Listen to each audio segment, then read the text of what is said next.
De volta aqui com o RádioCast. Hoje é terça-feira, dia de coluna de Outro Mundo, e o ufólogo Paulo Werner vai falar sobre contatos alienígenas com crianças.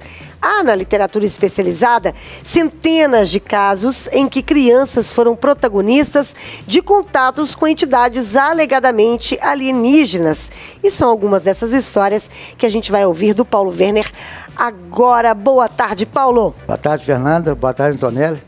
De Paulo. Semana passada, vocês acharam que eu tinha sido abduzido? Toda vez que você não vem, Paulo, a gente acha que você foi abduzido, que dessa vez você vai ficar por lá mesmo, não, entendeu? Mas a gente acabou de chegar de Belém, né, da expedição que a gente fez, aí o Albert veio cá. Muito bem representado. Pro Albert também. Mas antes de você entrar no tema de hoje, você precisa dizer como é que foi a expedição lá em Colares. Vocês voltaram, né? O Albert, semana passada, até falou mais ou menos, mas eu queria que você contasse também como é que foi. Só para posicionar as pessoas, né, que estão nos escutando, lá nessa região, em 77, aconteceu o que é considerado um evento mais importante do mundo na ufologia. Eram pessoas que eram atacadas por luzes, né? Tinham sangue sugado, houve várias mortes nessa região, né? Colares, a Ilha do Mosqueiro, Vigia, e até em Belém, né? Em Belém, vários casos ocorreram. E a Força Aérea Brasileira foi lá e ficou 4 meses pesquisando. E algumas dessas testemunhas ainda estão vivas, né? Da época. E nós fomos lá, numa expedição da revista, junto com o canal Enigmas e Mistérios, do Edson, que é o nosso co-editor. Nós entrevistamos algumas dessas pessoas que ainda estão vivas, pegamos vários outros depoimentos, visitamos os locais onde ocorreu tudo isso, né? E eu te falo a verdade, o lugar realmente uma coisa diferenciada. Eu não sei explicar, mas assim, parece que você está fora de conexão lá em Colares, né? E a gente foi lá nos locais onde a Força Aérea fez os acampamentos, né, onde ela filmou e fotografou os objetos. E tudo isso, né, essa expedição a gente está montando, nós vamos apresentar aqui num próximo programa, eu e o Albert vão vir juntos, né? E vai sair na edição especial da revista, falando sobre todos os detalhes, porque é muita coisa, né? Não dá pra... Mas eu vou separar umas coisas bem legais para trazer aqui para o programa. Maravilha! Então vamos lá, vamos entrar no nosso tema de hoje. Crianças em contato com alienígenas.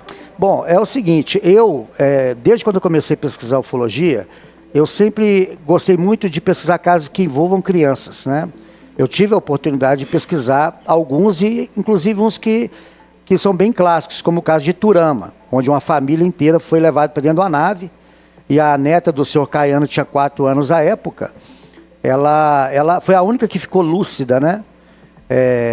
E você vê que a criança é diferente do adulto, né? O adulto, ele sabe mentir, ele é dissimulado, né? Já uma criança não, a criança ela pode até inventar uma coisa, porém, se você ali cercar e fizer as perguntas certas, ela acaba cedendo. Principalmente quando há várias crianças envolvidas, né? Um caso que eu trouxe aqui, que é o incidente da escola Ariel, que é muito famoso, né? Inclusive até a BBC de Londres fez um documentário muito, muito legal, que foi em 94, em Zimbábue, lá na África. Tinha mais de 60 crianças na hora do recreio, na escola, uma escola particular lá em Zimbábue, né? E as crianças viram uma nave muito luminosa, em formato discoide, pousar próximo de um bosque. E elas foram até lá, né, que a criança é curiosa, né? E chegando lá, eles viram 2 seres saindo dessa nave. Segundo as crianças, eram seres que estavam com a roupa preta, mais ou menos 1,5 metro de altura, olhos bem salientes, e eles vieram próximo das crianças. E algumas crianças alegam que escutaram vozes, mas elas não conseguiram entender, né? E aquele alvoroço todo ali, as crianças, né? Terminou o recreio, essa nave, segundo as crianças, ela levantou e foi embora. As crianças voltaram, todas elas, né, comentando aquilo, e somente as crianças viram, mas nenhum adulto viu, né? Porque era hora do recreio, os professores estavam na sala, e as crianças começaram a comentar, e no outro dia os pais foram à escola para saber o que tinha acontecido, né? Aí a coisa estourou, aí foi a Cynthia Wilde, que é uma pesquisadora lá da África, que faleceu em 2002. Ela fez as primeiras coletas de informação e as crianças desenharam o que viram. Inclusive tem aí, eu vou pedir para o Elcio colocar aí a imagem 1 e 2, né? São desenhos que as crianças fizeram daquilo que... Não, essa aí é a imagem do caso Sagrada Família. É a imagem 1 e 2. Aí as crianças desenharam, sabe? Fizeram vários desenhos, tanto dos seres como das naves. Depois o John Mack foi lá, que é um psicólogo também falecido, e fez uma análise com as crianças e viu que alguns relatos diferenciavam dos outros, né? Não batiam perfeitamente um com o outro. Mas isso é normal em se tratando de casos assim, né? Depois eu até explico por quê. Então esse caso da Escola Ariel, recentemente eles fizeram um programa em que eles entrevistaram essas crianças já adultas, estão adultas, né? Fizeram um programa com todas elas. Foi feito, isso aí quando? O caso aconteceu em 94. 94. 29 anos atrás. E se as pessoas procurarem na internet, caso Escola Ariel, né? É fantástico isso. E elas relatam, né? Relembram o que aconteceu. Esse caso da Escola Ariel, ele é muito parecido com o caso que aconteceu na Austrália, na escola Westall, lá na Austrália, só que foi em 66. Peraí, eu fiquei curiosa agora para saber o desenho que as crianças fizeram. Não tem aí não, gente? O Elson vai recuperar ali pra gente. Não, esse é o do Sagrada Família. Aí você, não, pode passar nos desenhos aí? Vai passando. Acho que ele misturou. Esse aí, tá vendo? Ó. Esses são alguns desenhos que as crianças fizeram da Escola Ariel, né, em 94. São vários desenhos, né? É lógico que eu separei somente alguns. E eles descrevem que é um objeto em formato discoide, de mais ou menos uns 3 metros de diâmetro, né? E dele desceu um ser, né, de baixa estatura. Esse caso é muito interessante, é um caso que é clássico na ufologia, pela quantidade de testemunhas, mais de 60 crianças. E esse caso na escola. Só para quem está nos ouvindo, a gente está exibindo 4 desenhos. Um desenho é de um disco voador mesmo, aparecendo atrás de umas árvores. O segundo é com o ET do lado da nave, né? Também. O outro está parecendo uma... estão todos eles muito similares. Muito similares, né? Com essa nave espacial redonda mesmo, né? Que a gente está acostumado. Ali um desenho ali atrás das árvores, né? Porque ele pousou atrás mesmo de umas árvores, né? E esse caso que aconteceu lá na Austrália, né? Em Melbourne, né? Na Westall, a escola Westall, que foi em 66, aí teve um número maior de crianças. Foram mais de 200 crianças, inclusive com um funcionário da cantina e mais 2 professores que viram os objetos. Só que lá foi diferente. Foram 2 objetos, eles chegaram a ficar próximo das crianças, eles chegaram a ficar a poucos centímetros do chão, e um aluno, olha lá, tá vendo? Esse desenho mostra, um dos alunos chegou bem próximo do disco, né? E o professor gritou para ele não tocar no objeto, né? E esse aluno alega que quando ele chegou próximo desse objeto, o calor era muito forte, emanava um calor muito forte, né? Além de ter essa totalidade de testemunhas, mais de 200 crianças, né? Vizinhos que moram próximos, né, das 2 escolas, que eram 2 escolas estaduais, uma próxima da outra, também relataram que viram essas luzes, né? Então foi assim, uma sequência de tanto das crianças como dos moradores próximos, né? Então esses 2 casos, tanto lá da Austrália e da África do Sul, são únicos no mundo pela quantidade de elementos. Mas aqui também no Rio de Janeiro, só memorizar que acho que só que a minha memória está fraca hoje. Vai lá. 58. Pode colar, a gente deixa, Paulo. Tá vendo? É muita data, é muito data, lugar para guardar. Lá em Paraíba do Sul, no Rio de Janeiro, uma escola municipal, que ficava mais na área rural, né? Principalmente em 58. As crianças estavam na hora do recreio brincando, no total de mais ou menos umas 20 crianças, e a professora. E um objeto apareceu, um objeto metálico, né? Segundo a própria professora, né, que relatou para o jornal à época, Eu acho que tem aí... Não, acho que esse eu não mandei ilustrações, não.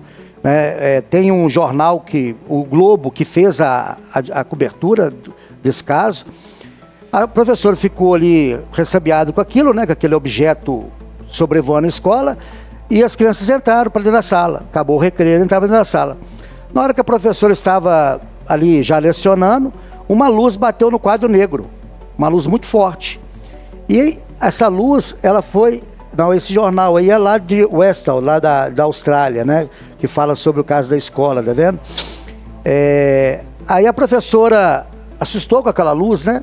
E essa luz voltou e bateu em cima de uma aluna, que foi a única aluna que estava do lado de fora, que tinha notado o objeto primeiramente. Foi ela que deu o grito, olha, que objeto que é aquele, né?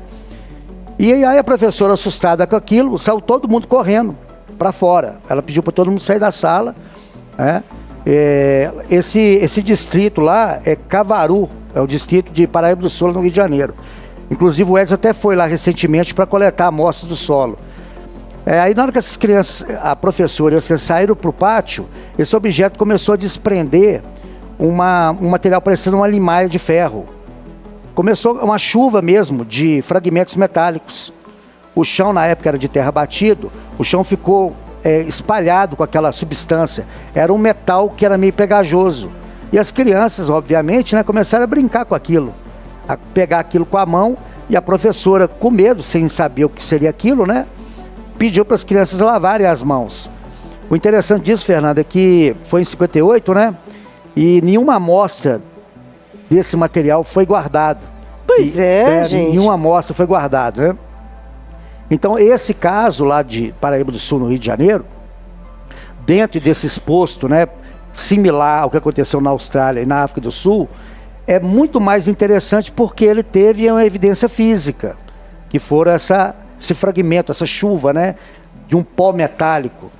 O Edson voltou lá agora, ano passado, fez uma coleta de solo, né, para ver se ainda existe algum fragmento. Esse solo ainda está em análise, né? Assim que sair esse resultado, eu falo aqui para vocês. Não, mas né? será, gente? Porque tem muitos anos, né? Imagina, 58? Já tem o quê? 40 e... Não. 65 anos. Muito tempo já. Mas eu conversei com um agrônomo, ele falou que dependendo, né, do tipo de material, se ele tiver, eles conseguem ainda encontrar indícios dele, né? Mas é muito difícil, né? Pela contaminação do solo, outros elementos, né? E teve um caso que eu recebi, quando eu estava fazendo a pauta para vir aqui, o Rodrigo Morovisoni, que é nosso consultor, né? Ele mandou um caso que aconteceu em Itarema, no Ceará, de uma criança de 6 anos de idade, chamada Jadiel, que estava brincando lá de fora de casa, segundo ele, uma nave, né? Tem um vídeo, é até engraçado a criança falando, né? Com aquele sotaque, né? E ele muito novinho. Ele falou que os seres desceram da nave e tentaram levar ele para dentro da nave. E ele ficou todo marcado, parecendo que ele brigou com um tigre. Todo arranhado. Todo arranhado. As imagens até impressionam, né? Várias escoriações do corpo dele. E o interessante é que quando ele voltou para casa e falou com o pai dele que isso aconteceu, ele não sentia dores, mesmo ele estando todo rasgado. E os ferimentos apresentavam uma espuma branca por cima, né? A gente não sabe se isso aí talvez inibia a dor, né? E aí esse caso também foi... várias emissoras de TV foram lá, entrevistaram ele, né? E isso que eu acho interessante, porque... uma criança de 6 anos, né? 2 seres, como ela disse, que tentaram levar. Seria muito fácil conseguir pegar uma criança dela. Ela é muito pequena, muito frágil, né? E tudo isso nos faz pensar quais seriam os motivos desse tipo de contato. Qual que é o objetivo disso, né? E aí a gente pesquisa para saber. A gente vai saber o que você acha, qual que é o resultado dessa pesquisa daqui a pouquinho, depois do intervalo. Hoje a gente é dia de Coluna de Outro Mundo, a gente está conversando com Paulo Werner, ufólogo, contando hoje sobre contatos alienígenas com crianças. E eu tô achando impressionante essa história de ser muitas crianças também, e todas elas, né, terem, não dá para elas inventarem todas juntas o mesmo caso. Isso eu estou muito impressionada. Daqui a pouquinho a gente está de volta.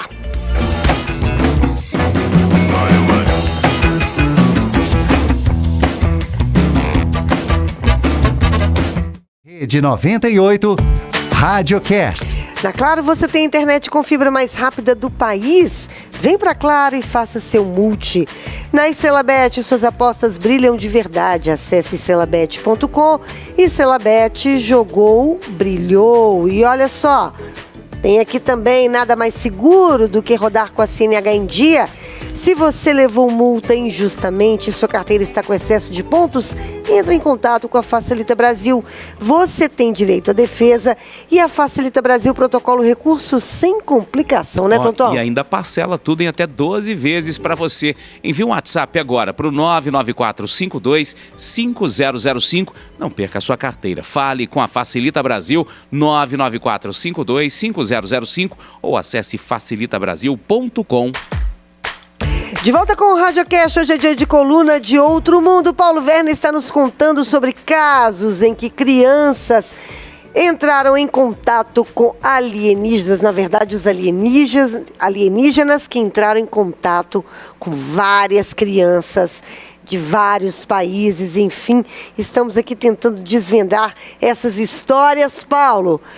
Você estava contando aí da história. No intervalo, só um adendo, gente. No intervalo a gente estava falando sobre um caso que o Tonton estava também falando que aconteceu na Argentina, não é isso, Tonton? Estava comentando com o Paulo aqui de uma abdução de 4 irmãos em 1987. Eles estavam brincando assim num campo assim próximo de casa, apareceu uma nave e segundo o relato das testemunhas, os parentes, os pais ali, um facho de luz azul sugou essas crianças para a nave. E pelo que disseram, essas crianças ficaram 3 dias sob o poder desses alienígenas. Segundo eles, era um deus ET. Era um ser de cabelos prateados, olhos amarelos, grandes, né? E as crianças fizeram um passeio interplanetário.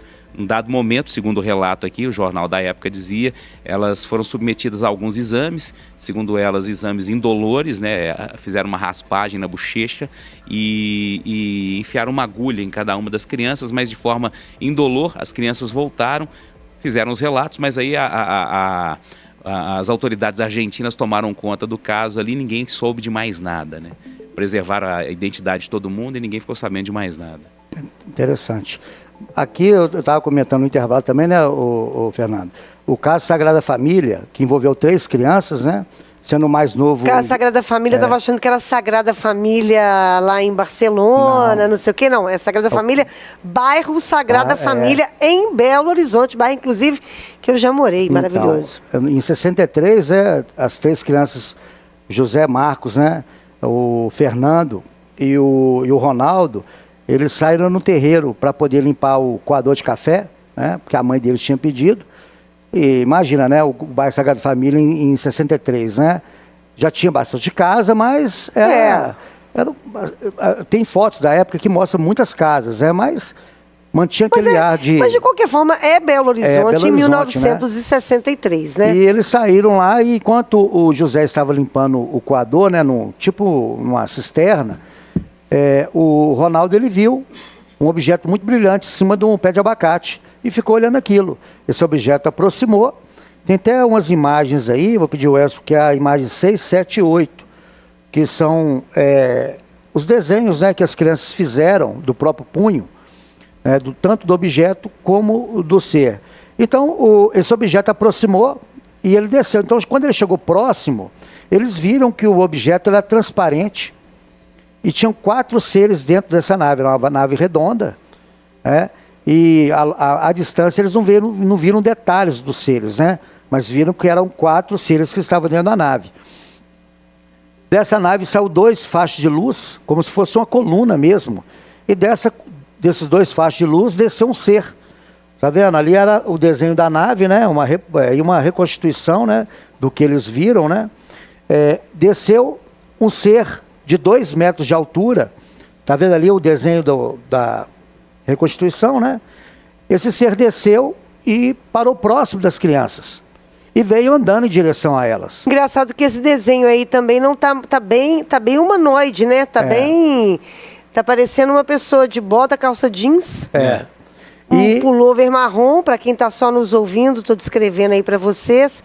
E não tem absolutamente, olhando aparentemente assim, nada com os outros desenhos que aí de fato era igual ET de filme, né? A única diferença desse ser é que ele só tinha um olho. Ele era ciclópico, né? E quando essa criatura chegou próximo às crianças, que elas viram que esse ser só tinha um olho preto, totalmente preto, né? Não tinha esclerótica, né? E esse ser, ele esticou a mão para encostar no José. E o Ronaldo, vendo aquilo, assustado, correu e puxou o José, né? Esse ser foi e recuou. Aí o Ronaldo pegou um tijolo. É coisa de criança, né? Ali, e jogou esse tijolo.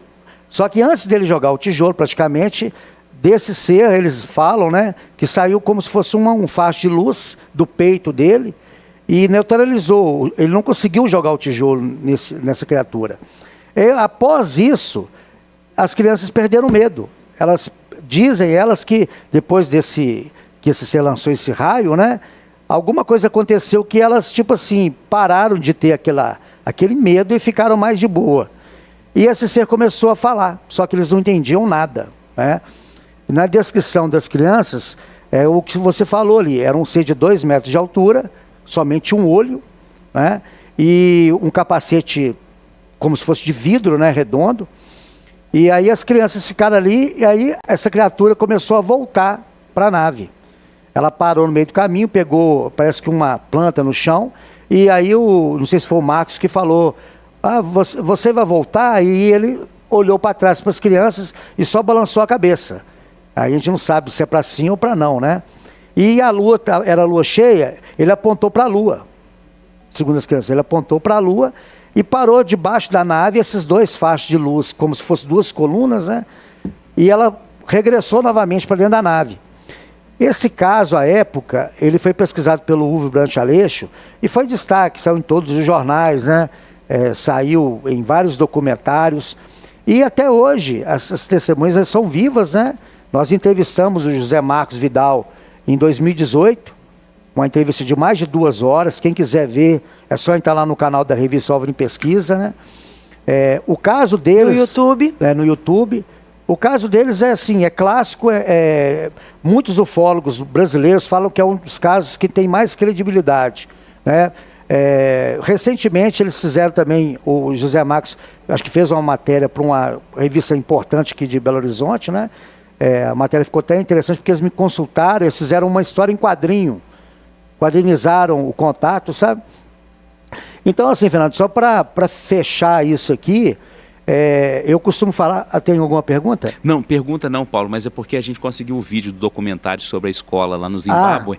Daqui a pouquinho a gente coloca na tela lá, para quem está acompanhando pela TV, pela internet, um vídeo da época aí, da aparição, né? Um vídeo da BBC, a gente coloca um trechinho só para a gente ilustrar um pouco o que o Paulo tinha falado do primeiro caso que ele apresentou. A Escola Ariel.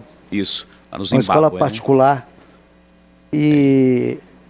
Esse documentário tá onde, hein? Para quem quiser assistir. É da BBC? É da BBC. Mas você consegue assistir, por exemplo, no no YouTube? Aqui, você consegue assistir. Tem vários. Caso da Escola Ariel. No Twitter da BBC tá lá disponível. Tem caso BBC News Brasil. Escola Ariel, numa escola no Zimbábue. Coloca assim, o mistério dos OVNIs vistos por 60 crianças no Zimbábue. Caso de 1994, né, Paulo?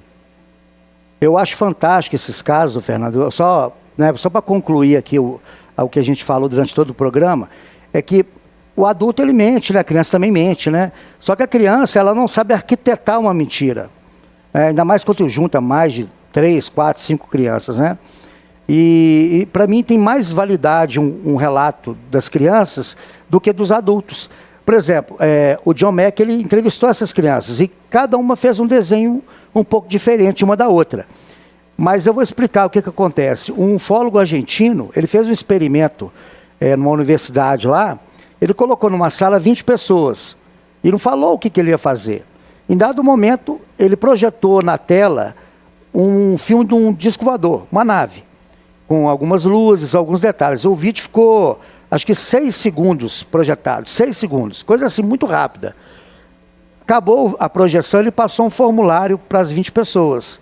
Pediu para que cada um descrevesse ali, aí tinha umas perguntas, né? Resultado, cada uma teve que preencher o que viu. Nenhum dos 20 formulários bateu um com o outro. Cada um descreveu um objeto diferente, ou seja, todos eles viram de fato a mesma coisa, porém descreveram de formas diferentes. Então, o que as crianças ali às vezes fazem um desenho diferente do outro, não significa que elas estão mentindo. Que isso é uma coisa natural do ser humano, é psicológico, né? E assim, eu tive a satisfação de pesquisar durante todo esse tempo vários casos em que envolviam crianças, né? Um dos mais emblemáticos é de Turama, que eu falei no início, lá do Triângulo Mineiro, né? E tem outros casos, né, envolvendo crianças, igual o Antonelli falou aí, se as pessoas forem procurar, inclusive era uma sugestão de pauta para a OVNI Pesquisa, uma matéria justamente com isso, contatos imediatos com crianças. Tanto é que o Spielberg, você pode ver que todo filme de Spielberg, que envolve alienígenas, todos, tem que ter criança. Geralmente as crianças são peça-chave nos filmes do Spielberg. O Super 8 do Spielberg, não sei se chegou a ver, o filmaço dele, que todos são crianças, né? E eles presenciam ali um fenômeno fora desse mundo. Então é isso. Eu acho que tem alguma pergunta aí, Antonelli? Tá todo mundo hoje só... aqui, tá todo mundo só escutando, viu, Paulo? Só escutando, Paulo. É porque eu gosto de terminar um pouquinho antes, porque vocês vão puxar minha orelha, Mas tem relato aí, o Eu tenho Elcio que tá localizar falando. aqui, você marcou pra gente aqui, Elcio? Só localizar no... Tem um áudio aqui, vamos colocar para os nossos ouvintes e para o Paulo também. Inclusive lá em Colares, né, muitas das testemunhas que a gente entrevistou, à época eram crianças. É verdade. Né? Então, assim, um taxista lá que a gente entrevistou, ele tinha 8 anos. E ele presenciou a movimentação das Forças Armadas lá. Aí falava, eu lembro, né? Eu saía na rua e via os militares, ficavam presos dentro de casa, né? Que trocava assim, à noite os homens ficavam acordados, vigiando a casa com as armas, e as mães dormiam. E de dia os homens dormiam, as mães ficavam acordadas, para você ver como é que era o clima do negócio, né? Que não era brincadeira. Vigília. O Elbert tem um áudio aqui pra gente, Paulo. Ô, meu querido Tonton, tudo bem? Aqui é o Herbert. A minha sogra e meu sogro, a família dela é de São Vicente de Baldinha, ali próximo à Serra do Cipó, indo para depois Lagoa Santa. Eu estava lá uma vez, que eu faço trilha de moto. O que aconteceu? Em plena tardezinha, estava eu e meu compadre lá, num lugar que chama Pedreira, indo para Botafogo. Nós vimos um objeto muito estranho, cara. Eu arrepiei na hora, uma coisa muito esquisita. Não era avião, não era balão, aqueles balão meteorológico. Era uma coisa fora do normal, bicho. Eles passaram, parou e sumiu, igual um raio. Eu não esqueço disso. Tem mais ou menos uns 8 anos atrás. E o relato E é exatamente na região da Serra do Cipó que você fala que tem muitos relatos, sim, né, Paulo? Ali em Minas Gerais é o local que tem mais frequência do fenômeno, né? Mas como você perguntou aqui, né, por que não está acontecendo muita coisa ultimamente, né? Foi o que eu disse, às vezes se eles estão aqui a pesquisa, pode ser que uma parte dessa pesquisa já se esgotou, né? Mas o fenômeno continua ocorrendo, né? Tanto é que o governo americano sempre está liberando vídeos até recentes, né? De objetos. A Isabel está dizendo aqui, ó, boa tarde, Fernanda, boa tarde, Tonton. Sogra do meu irmão mora em Baldim e conta uns casos interessantes, Serra do Cipó. Morro de medo quando durmo por lá. E tem um questionamento aqui do nosso ouvinte, o Tiago. Gostaria de saber o que levou o Paulo a pesquisar sobre esse assunto. Ele já presenciou algum evento do tipo, Paulo? Nunca vi nada.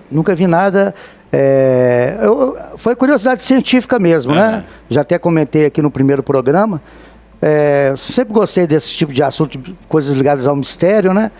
E eu comecei a pesquisar de forma simples, aí até a coisa crescer e me tornar um pesquisador de campo. Ó, mais uma aqui pra gente fechar. O Evandro, ó, fala radioquestenses. Eu amo a coluna OVNI, sempre me pergunto por que hoje em dia, com tanta tecnologia, não temos tantos relatos ou aparições, tendo em vista que hoje teríamos como filmar, fotografar, etc. E PS, dia de coluna, eu sumo de janela fechada e debaixo das cobertas eu morro de medo.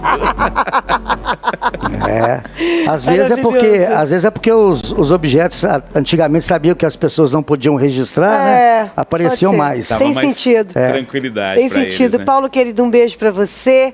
Boa semana, até terça-feira que vem. Eu só queria despedir aqui, mandando um beijão pra Anne lá de Colares, o Cláudio e a Alessandra da Pousada lá que nos receberam e que nos levaram nas testemunhas, né? Um abraço a todos eles. Um abraço pra todos eles também. Beijo, até semana que vem. Obrigado. Bora? Bora, Fernanda. Bora, Amanhã tem Totô. mais, hein? Bora pegar nossa nave. Bora pra casa, que já deu. 3 Amanhã da a gente tarde, tá hein? de volta às 3 da tarde. Fica agora com Ricardo Amado. Obrigada pela companhia e pela participação de todos vocês. Toca pra Savassi. Tchau. Rede 98 apresentou RádioCast.